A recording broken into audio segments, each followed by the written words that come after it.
That's what I mean by easier. How can we take this thing called marriage and take kind of the sting out of it? How can we make things not so difficult to have a conversation maybe, or to have date night? What are things we can do that are rhythms that we just start doing and it's not so hard anymore? Welcome to Building Relationships with Dr. Gary Chapman, author of the New York Times bestseller, The 5 Love Languages. Is it possible to love your spouse for a lifetime? Is it possible to just like your spouse for a lifetime? If that feels like an unattainable goal, we have some help and hope for you today. Author and speaker Arlene Pellicane is going to join us straight ahead and just in time for Valentine's Day. She's been working on her latest book for more than 25 years because that's how long she and her husband James have been married. Her goal is to make marriage easier, and you'll find out what that means today. Go to buildingrelationships.us. You'll see Arlene's book right there, Making Marriage Easier. And Gary, that goes right along with your ministry through the years with the 5 love languages and the other books that you've written. Yeah, that's what I've tried to do through the years, but I'm really glad that Arlene is joining in the marriage event here. She's written a lot about children and relationships with children. She and I have written some books together, but I am really glad to have her on the program today. I think our audience is going to really enjoy this and find it very helpful. Well, Arlene is a speaker, the author of a number of books, as Gary just mentioned, host of the Happy Home podcast. She's the spokesperson for National Marriage Week as well. We've talked about 31 Days to a Happy Husband, Growing Up Social, Screen Kids, and Parents Rising. If you go to buildingrelationships.us, her latest is right there, Making Marriage Easier, How to Love and Like Your Spouse for Life. Just go to buildingrelationships.us. Well, Arlene, welcome back to Building Relationships. It's so wonderful to be back. Thank you so much for having me. Well, let's talk about the why of this book. It seems to me you want to share some hope for those who are thinking about marriage and also those that are already married and maybe struggling. Is that true? Yeah, I have 2 college-age students, children, and a high schooler. And I see that many of these like 20-somethings, 30-somethings that I'm meeting, they're like, I don't know if I'm going to get married. Like, I don't really want to get married. That looks really hard. And so I'm kind of a little bit alarmed because I'll see this from good, solid Christian homes, right, who had a very positive view of marriage. And then I'm thinking like, why don't you want to get married? So the book partially is for younger people to say, wait a minute, this marriage thing sounds awesome. I want to do this. So how can we make that easier for them, more attainable, something that they want? And then for those of us who are already married, that we hear things like, oh, it's so hard. It's so difficult. He's so ornery. She's so insensitive and unresponsive. You hear all these things. So just in the same way, when we know we have to do something, we think to ourselves, well, how do I make this easier? That's just how we are. How can we make cooking easier? It's like, oh, we have all these things. We get all the food in the box and then we prepared ourselves. So for me, what I want to do for this book is like, here's your marriage in a box, so to speak. Let's make it easier for you. Not easy, because it's going to require effort, but easier. Yeah. Well, you describe in the book early on a backpacking trip that you made with your family. What lessons did you learn from that experience? Yeah. So right out of the gate, it's like, okay, you're a hiker and a camper kind of person, and I'm like a lodge and a sit by the fire kind of person. And I think most couples are kind of like that. So this was a lot of give for me to say, okay, I will go in the wilderness with a 25-pound backpack with everything I need just on my back for 3 days. I will go to the bathroom in the wild. Like, I will do this to show my love, right? So and this was, near Mammoth Lakes in California, it was spectacularly beautiful, so I get that. And we're making these beautiful memories with our 3 children. Everyone is ecstatic, pretty much except me. So we're walking.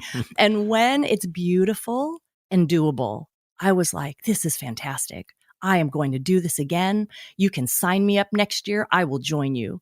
But when it was uphill for like 2 hours and I'm just struggling with that pack on my back, or when we got to a patch of snow and it's like, wait a minute, I don't think we can pass this. We need to find a different way. When we were in those kinds of moments, I'm like, oh, no, I've done my due diligence. I came the one time. I am not doing this again. And it reminded me as I'm walking, I was working on this book, Making Marriage Easier, as I'm on this hike.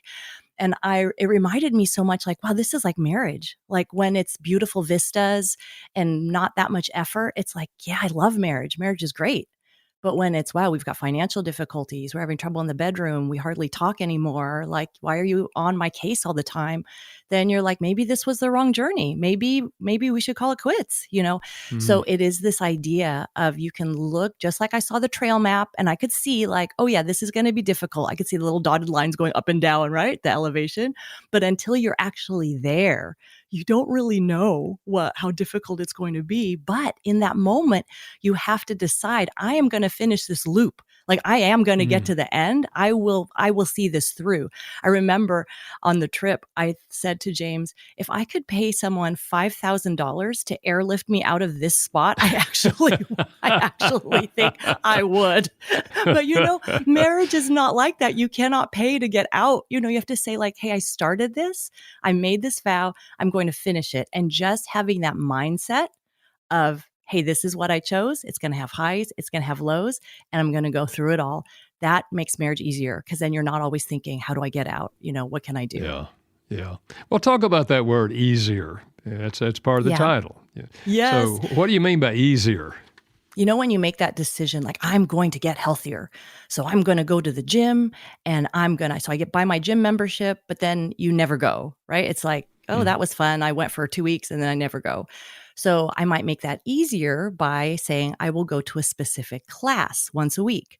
And then I might have a friend meet me at that specific class. And we might make a bet that if you don't show up to the class, you owe me the next lunch. And then I'll put my shoes. If I'm a woman, I'll put my shoes and my little outfit, out right next to my bed so that I know what to do. And what have I done? I've made it easier. I've made it like, okay, now I'm actually going to go because my clothes are set.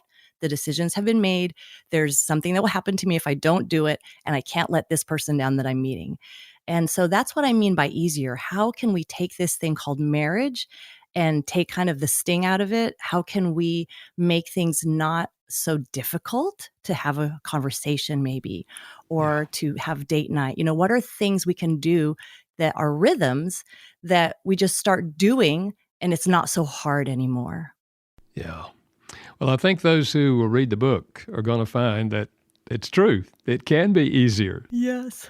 Now, for those listening who are struggling in their marriage, Valentine's Day is coming up, and they don't really feel love for their spouse. I remember when I was there way back in my marriage. What do you say to them? First, I'm sorry that you're in that spot. It's a hard spot.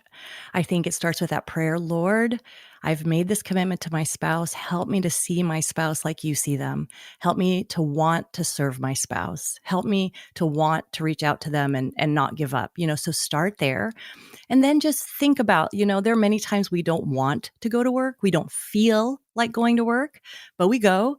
There are times where I don't feel like doing laundry, but I do it. There are a lot of things in life that we do, even if we don't feel it. I think of even at worship, at church, if you're to sing, but you don't feel like singing that particular morning. But guess what? When you decide, I will sing, I will praise, like I'm going to do that, those feelings follow. Like you start singing praise to God, you start thanking him for he is good and his love endures forever. Those feelings then will follow. And it is the same in your marriage, that when you think, okay, I don't feel like loving you, but I will act in a loving way, right? I will act kindly. I will act with service. Then not long thereafter, I think those feelings will follow. So don't pursue the feeling or use the feeling as a barometer, because our feelings will lie to us. Our feelings, they can say, oh, he's so difficult. He never he never notices you. And you start listening to those feelings and you get kind of in a huff. But if you say to yourself, no, wait, what is the truth of this matter? Hey, I made a commitment. I'm going to look for what's good, and those feelings will follow. Arlene, in the book, you made 4 decisions with your husband, James, that have made marriage easier for you. Can you tell us what those 4 decisions were? Yeah. And these work whether you're newlyweds or you've been married for 50 years. The decision number one, play by the rules. Pre-decide what you will do and what you won't do. So this is, again, like we were talking about earlier, don't follow feelings, follow the commands of God. So, in the Bible, the Psalm 1 tells us that blessed is the one who delights in the law of the Lord. So it's like, I love these rules because these rules bring me life. So that's the idea here. Like, there are rules to marriage and they're found in God's word. And if you love to follow them, you're going to do really well. So decision one, play by the rules. Decision two, give thanks every day. So every day you're finding something in your marriage to be thankful for. You're saying, thank you, God, for my spouse. Thank you that you're with us. So it is just this attitude in your home that is rooted in gratefulness, in gratitude, and not in, complaining and wishing you had someone else's life. Decision number three, serve your spouse. And I use you and Carolyn in the book, Gary, here, that how can you serve your spouse and how can you say, what can I do for you? Instead of, well, what have you done for me lately? Because those are two very different people to live with. And then decision number four is take fun seriously. When you were dating and falling in love, it was all about fun. And then you get the mortgage, you get the kids, you get work, you're on the internet all the time. And all of a sudden, everything's so serious and nothing is fun. And you stop having fun together and you think that that's just an extra that you can't afford. Well, I'm here to tell you, you can't afford not to have fun because it is the fun that brought you together and it helps you keep together. Yeah, yeah. Okay, I want to go back to that first one, play by the rules. In that section, you describe what you call the power hour. What is the power hour? This one, you guys are going to love this because it involves eating. We love eating, right? So the power hour is having meals together. And I'm sure, Dr. Chapman, that this was something that people did without even having to bring it up, right? People used to eat together. But now if you ask people, think about it for your own home, think of it for your friends. How many meals a week do you guys eat together? A lot of people will say like, oh, just a few, because usually we just grab our food and then everybody goes into their own rooms and does their homework or watches sports or whatever it is, right? So this power hour is the rhythm of eating together with your spouse every single day. Now, I know people are going to say, wait a minute, that's legalistic. Or, what if I'm hungry? You mean I have to wait for my spouse to come home? So this is it. We never signed on the dotted line, thou may not eat until I get here, but it's just the rhythm of, hey, we normally eat dinner together. Obviously, if you're out of town, you can't do that. If you're separate, obviously, I get that. But we will eat together. We'll wait for each other if it's reasonable. In our home, it's kind of like if it's after 7:00, it's like, okay, sorry, buddy, we got to eat. But it's something, a rhythm that this is normal. It would feel abnormal if we didn't sit down and eat together. This could be dinner. This could be, maybe you're very busy on the evening, so you have to actually schedule a lunch date with your spouse. That's okay. It's what you used to do when you're dating. Maybe it just looks like drinking your coffee together in the morning, but it is this idea that every single day we will connect over some kind of food, right? Or coffee, because it gives you then like friendship. You need friendship and companionship. And if you don't have space for that, then everyone gets busy. And then that's why you feel like, well, we don't even hardly know each other anymore. Yeah. So start with that power hour. I thought about it. We've been married over 25 years. We've pretty much eaten a meal every day together since we said I do. So I thought that is like 10,000 meals together. So you think to yourself, wait a minute, if I have 10,000 meals with someone, I'm going to be pretty close to them. So eat together. And I know you would also say, don't answer your cell phone. That's right. While you're eating. Don't even have it on the table. Put it away so you don't even see it. That's exactly right. I could not agree more with this. It's just powerful. And, when the kids come along, then you're eating with the kids and your spouse. Yeah. And we did that through all those years. Our kids are grown now, of course. They look back and say, those are one of the fondest memories we have, of sitting around the table, talking about life together, sharing life together. So great for the marriage, great for the kids.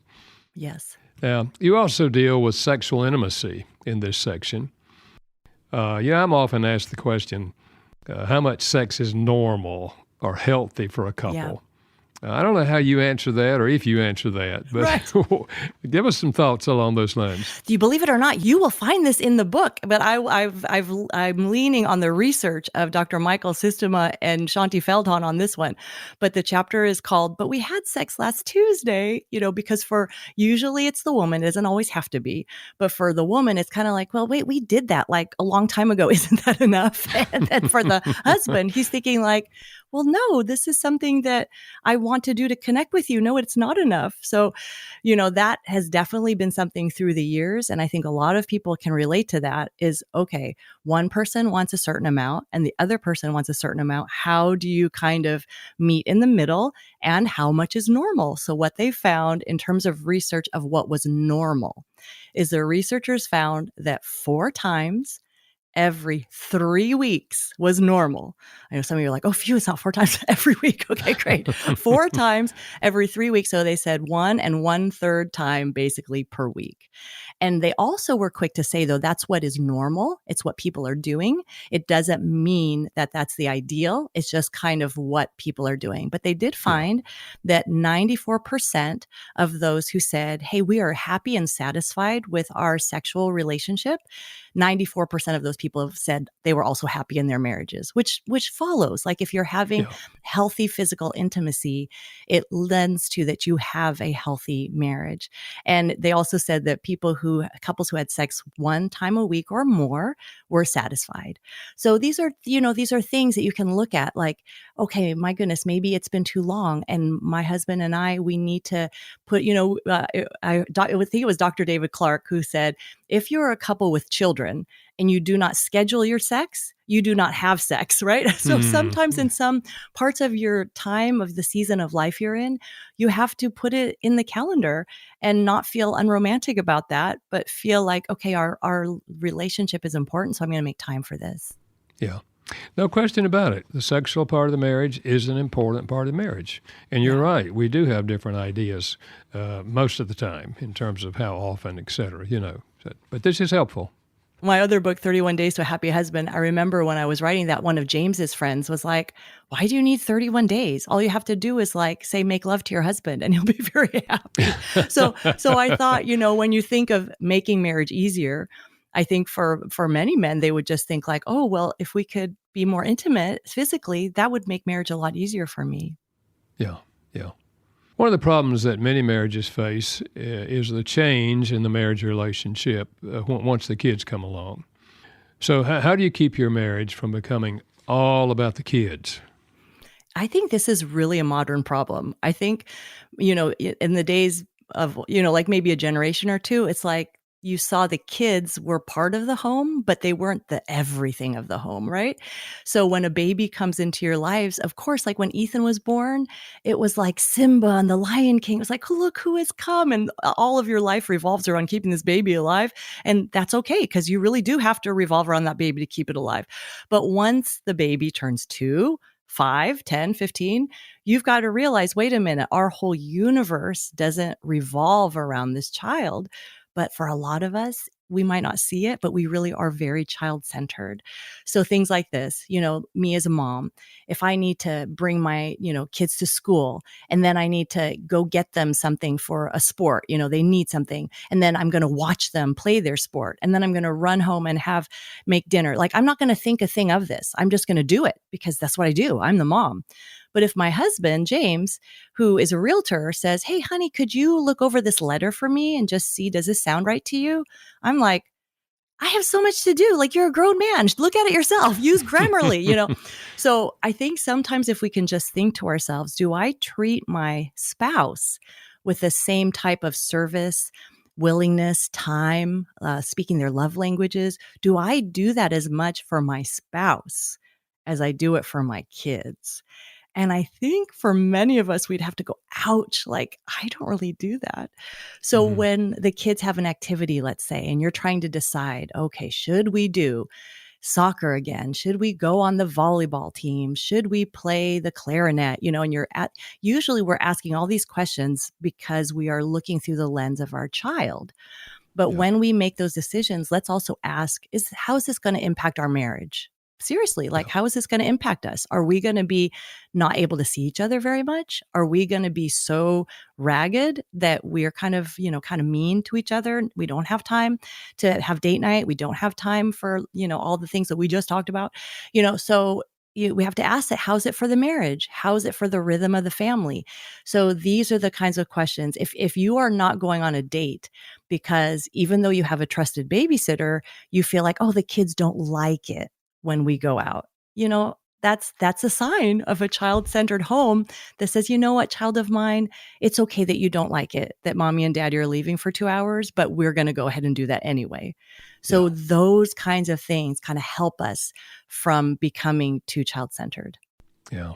I've always felt that having an intimate marriage, loving, caring, supportive marriage is one of the most powerful things we can do for our children. Yes, Giving them that kind of model. So important. totally. Of course, the big part of that is also learning how to listen. And in the book, you give tips on becoming a better listener. Why is listening so important? And what are some of those tips? Yeah, listening shows I'm interested in you. I care about you. And Dr. Chapman, I thought I am a good listener. I've just always thought about that about myself. I'm a good listener. And then I realized, oh no, I'm not a good listener. So these are the tips I learned in my own marriage. And we read a book about it. And then James told me about it. It's like, oh yeah, that does sound like me. The first kind of listener is an assumptive listener. And that's how I am, is you assume you know what the person's talking about. So for me, I'm always finishing James's sentences. He'll say Mm-hmm. like, oh, I want to volunteer for this thing. And I'll say, oh yeah, they really need volunteers. And you're so good at this and you'd be so great at that. And he's like, actually, I was going to say something totally different, So he'll joke like, do you want to try again? That's kind of his line that Uh-huh. means, Arlene, please stop filling my mouth with words and please just listen to me and don't assume that you know what I'm going to say and please let me finish. So an assumptive listener, if you catch yourself, and I feel like it comes from this place of wanting them to feel like, oh, I know exactly what you're saying. I'm tracking with you. But for me, it means shut your mouth, let them finish, and then comment about it. So the assumptive listener. The second is the fixer. And a lot of times, this can be the husband of you're saying something and then they just come in and fix it. And you're thinking, I didn't want it fixed. I just want you to listen. And so that's Yeah. really helpful if you just tell them, hey, I just want to tell you about the stress I'm feeling right now. I do not want you to fix it. And a lot of Yeah. times that does it. And then you can tell it. And then they're like, oh, that sounds like a lot. And everybody's happy. And then the third type is the celebrity listener.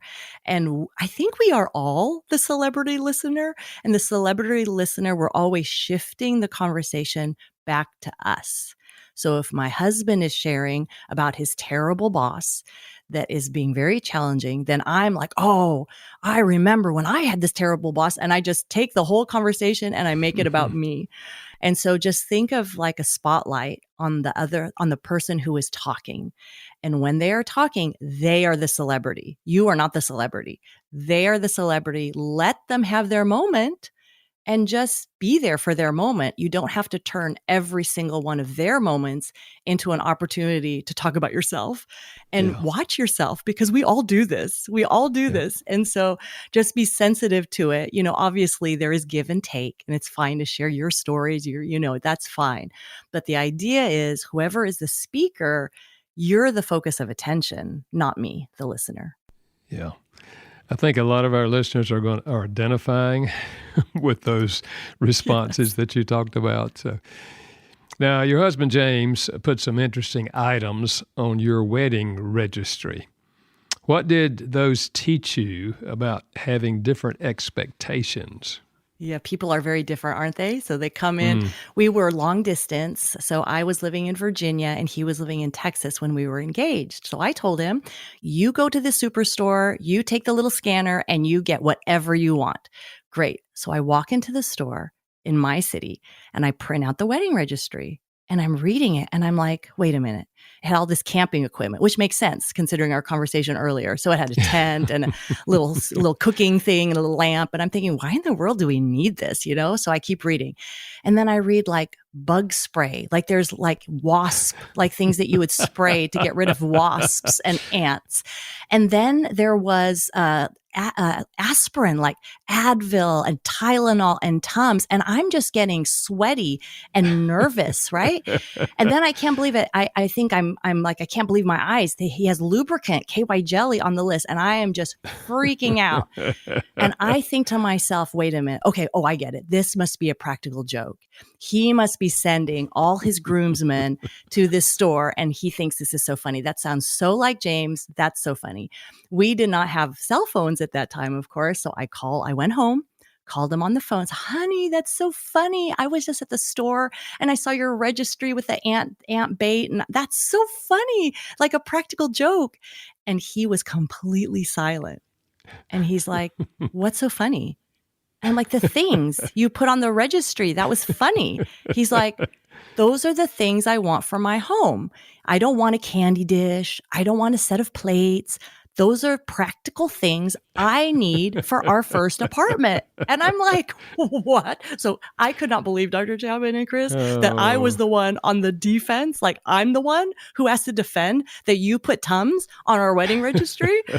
So I tried to think of a word picture, right? Because that's what they tell you, that we use a word picture in our counseling. We were learning this. So I said, imagine you went to the Queen and you wrapped a beautiful gift and she opened it and it was Windex. It's like, that would be inappropriate, right? So I guess it worked enough so that we took everything off the list except the camping equipment. So I was so pleased, but it was funny because I thought I was so right, and he was so wrong.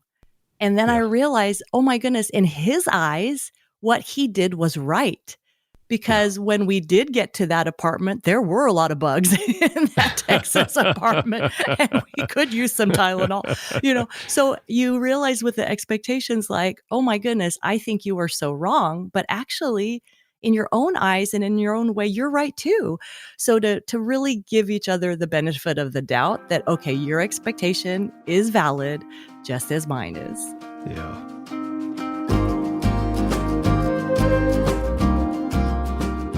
This is the Building Relationships with Dr. Gary Chapman podcast.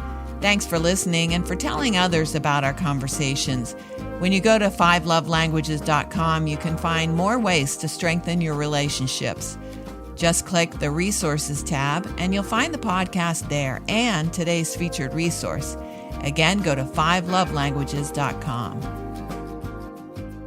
Arlene, in the book, you talk about various decisions, and one of those decisions is about transferring the atmosphere of your home from complaining to giving thanks. Why is complaining such a danger in a marriage? Yeah, to give thanks every day, that decision. Think about if you have a person in your life who is always saying, oh, it's too hot. Oh, she was so rude. Oh, I can't believe they served me this. This is the wrong order. Like, do you want to be around this person? Right? Like, we're like, this is not a pleasant person to be around. And I think with strangers or with casual acquaintances, even with our friends, we can show that common courtesy of not complaining. But with our spouses, and even with our kids, we can kind of let it all go loose, right, at home and just be grumbling and complaining. And that is a very unattractive person to be with and really not very fun to be yourself too.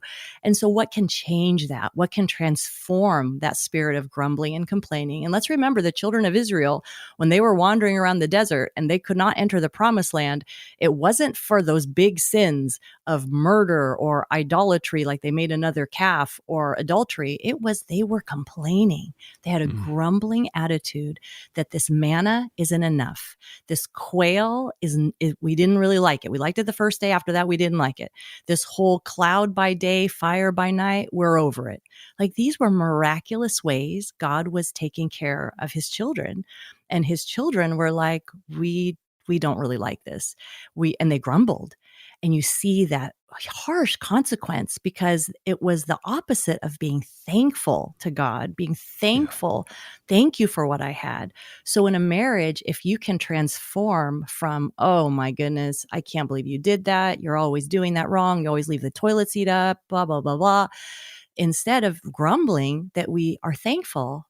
I'm really thankful you're alive. I mean, if you have to Mm, start there are a lot mm, of people who have lost their spouses or their spouses are gravely ill and they do anything for a spouse that walks around, So for you, yeah. just start being grateful. Turn that to God because that's what God wants us to do. We know that. Give thanks to God and start giving thanks for your marriage. But it's amazing how much that could transform the atmosphere, isn't it? Yes. When you give Yes. thanks rather than complaining. Yeah. But if you have that pattern, you may have to ask God to help me, That's Lord, right. help me. You know Yes. my natural tendency here. Yeah. Well, another topic you deal with is social media and how it impacts marriages. What can a couple do to help eliminate some of the harmful effects of social media?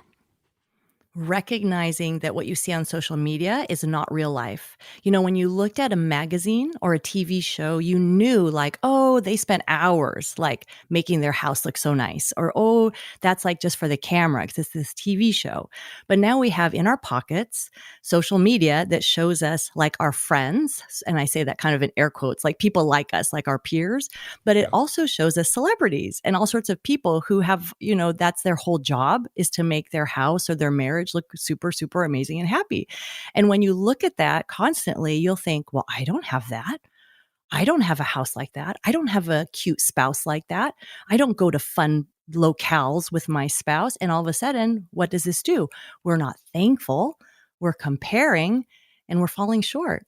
And so if you realize, wait a minute, this is really not helping me in my marriage, because think of it, how much social media helps you like, oh, that really supported my marriage. You know what I Mm. mean? Like hopefully they could come and they'll see something that you create, something that I create, and hopefully that will help them think, oh, let's do this thing, this marriage. But believe me, my social media following is a whole lot tinier than most, right? So what we're Mm. normally seeing is not supportive to your marriage. You're looking at an advertisement, you're looking at something to buy, you're looking at someone that you wish you had their life. And so recognize that.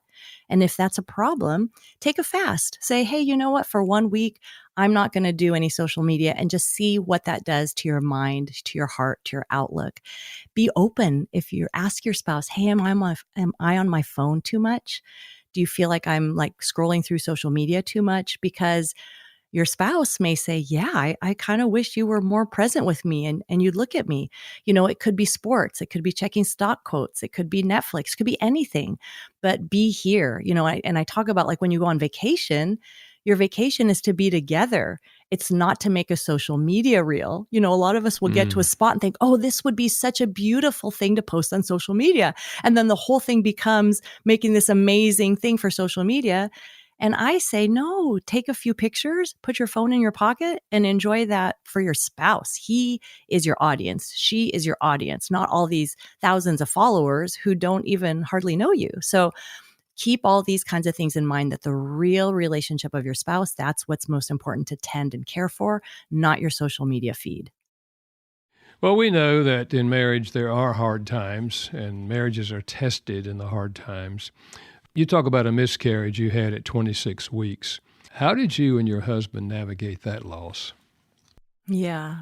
And people grieve in different ways, so I kind of wanted to talk about it. James was maybe a little bit more quiet about it. And there was, you're at different places in it. So one might be going further along, and then one might be taking a little bit longer, right? So just be sensitive to that you deal with difficulties in different ways, be available to each other.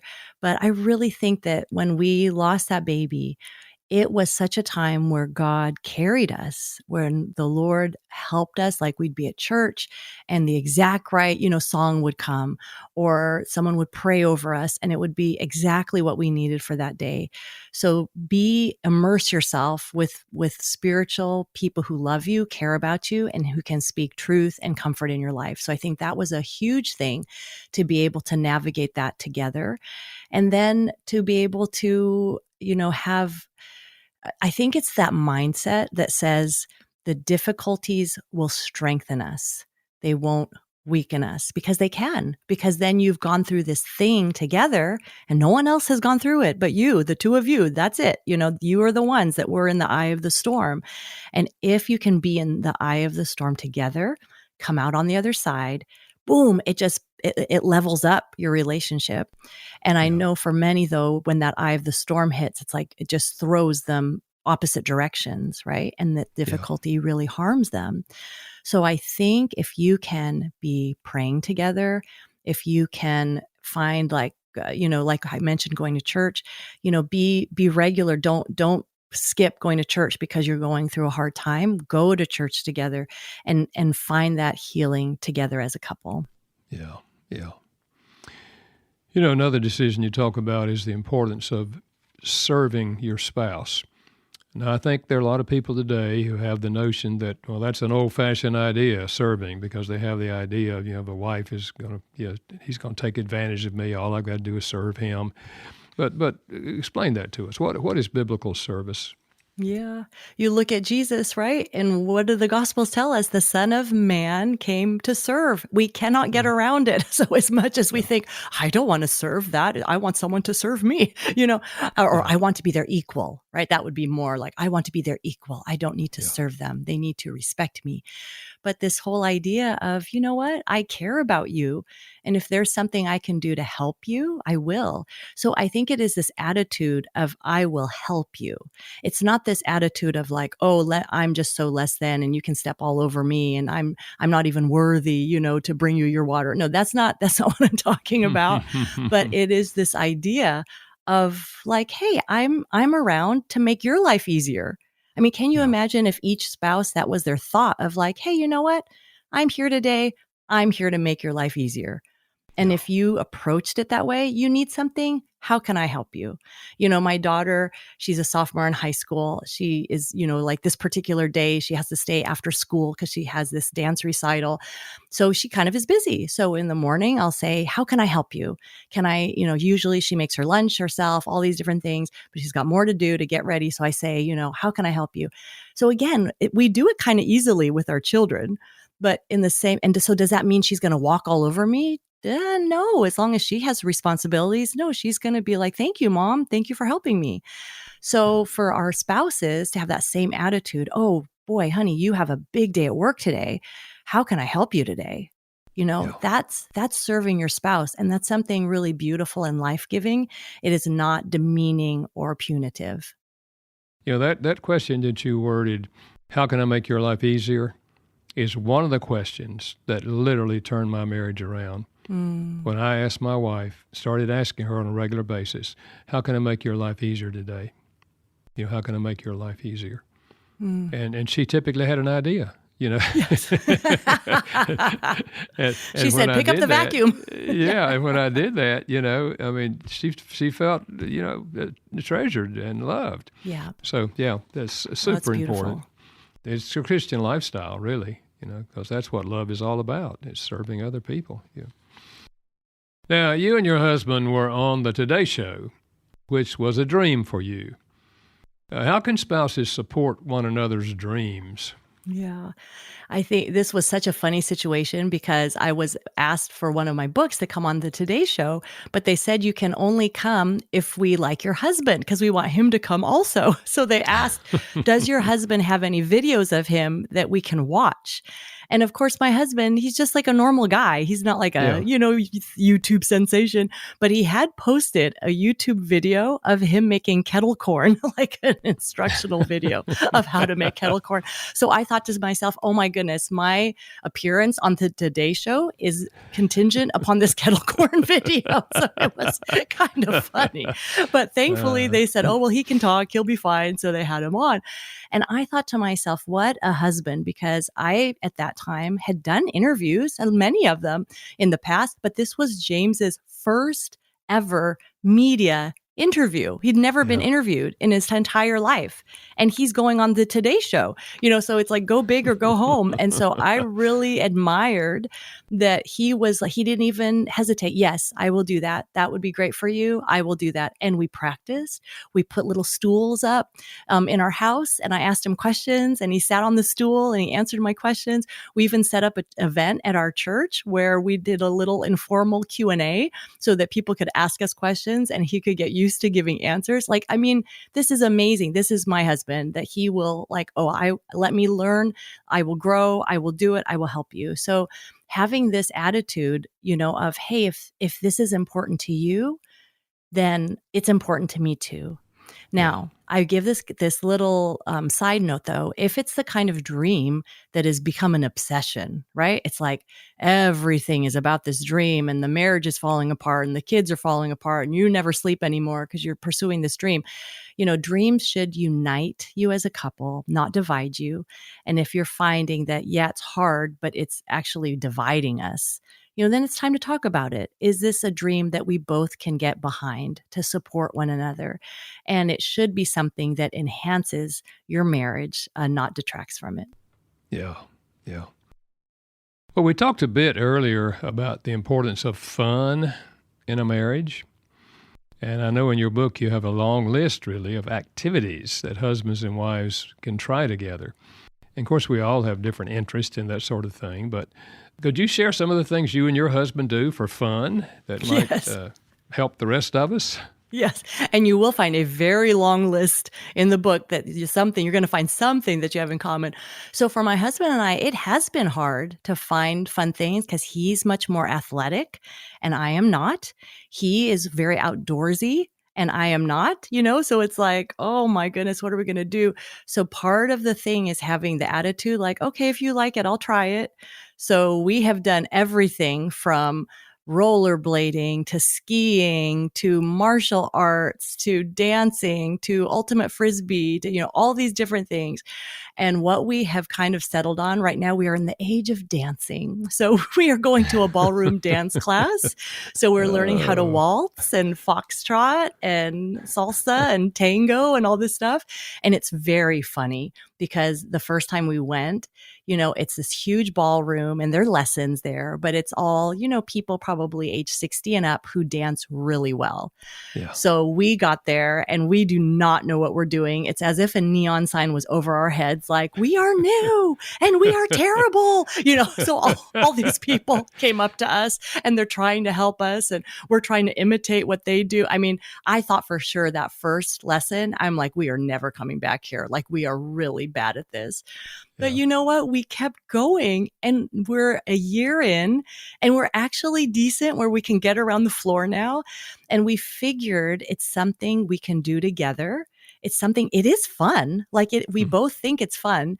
And then we realize as we get older, like you can keep doing this. So for us right now, it's dancing. We play ultimate frisbee with our kids, which is kind of like soccer with the frisbee. So a lot of running and you're scoring goals. And we started that during COVID, playing every Sunday afternoon. And believe it or not, since 2020 till today, we are still playing every afternoon and with other families and people. And we never want to go. By we, I mean Lucy and I, my daughter and I, we are like, oh, we have to go again. We're so lazy. We don't want to go. But every time we go, we have a lot of fun. So sometimes with the fun, you kind of drag your feet on it. Like, I don't want to go do that. A lot of effort. But after it's over, you're like, that was hilarious. That was really fun. So those are a few of the fun things we do. I think that long list that you have in the book is going to be helpful to some people because there's some who are hearing the things you and James have done and say, oh, I could never do that. Yeah, I don't want to do that. Yeah, there are much more quieter things to do too. Yeah. But the list covers a lot of personality types. I think that people will find those to be helpful. Now, you and your husband, James, have been married now for 26 years.